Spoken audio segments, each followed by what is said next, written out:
হায়াত মৌতের মালিক আল্লাহ, ন্যূনতম সিকিউরিটি নিয়ে চলাও হলো সুন্নাহ। কিন্তু আমাদের লড়াইটা হলো, আমার মা স্বাভাবিকভাবেই কান্নাকাটি করেন, আমার পরিবার সবাই। তো আমি আমার মাকে বলেছি যে দেখো, মানে আমরা যে লড়াই নেমেছি, আমার একটা মনে হয় কি কোন রাজনীতিবিদের না বাসায় মৃত্যুটা হইতে পারে না, এটা কোনো ভালো মৃত্যু না। যিনি রাজনীতি করেন, যিনি লড়াই করেন, যিনি বিপ্লবী, যিনি সংগ্রামী, তার মৃত্যুটা হবে একটা সংগ্রামের মধ্য দিয়ে, একটা রাজপথে, একটা গ্লোরির মৃত্যু।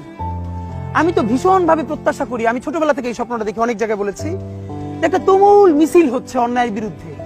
সেই মিছিলের সামনে আমি আছি, কোনো একটা বুলেট এসে আমার বুকটা হয়তো বিদ্ধ করে দিয়েছে, এবং সেই মিছিলে আমি হাসতে হাসতে আমি শহীদ হয়ে গেছি।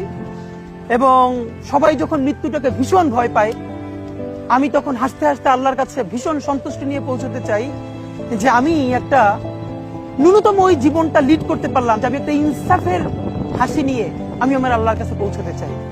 সুতরাং আগামী 50 বছর বাঁচলাম, কোন ইম্প্যাক্ট তৈরি হলো না আমার দিয়ে, দেশের জন্য, রাষ্ট্রের জন্য, উম্মার জন্য, জাতির জন্য।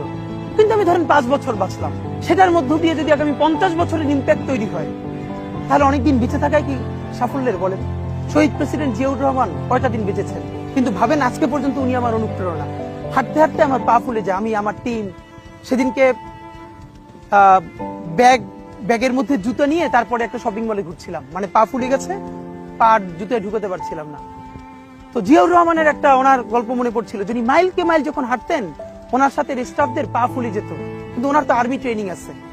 তখন তাকে বলতো, স্যার আপনার তো আর্মি ট্রেনিং, আমরা তো আর পারি না।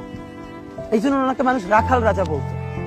তা আমরাও সারা বাংলাদেশের 56,000 বর্গ মাইলে হাঁটতে চাই, আমরা ইনসাফের চাষাবাদ করতে চাই, একটা স্বাধীন সার্বভৌমত্বের সততার বাংলাদেশ তৈরি করতে চাই।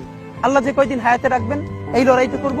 যেদিন নিয়ে যাবেন, আমি স্বপ্ন দেখে যেতে চাই, আমি আমাদের এমন টিম, আমি আমার সন্তানকে রেখে যেতে চাই, আমার মৃত্যুর পরে যেন এই লড়াই বন্ধ না হয়, এই লড়াই যেন বাংলাদেশে কিয়ামত পর্যন্ত জারি।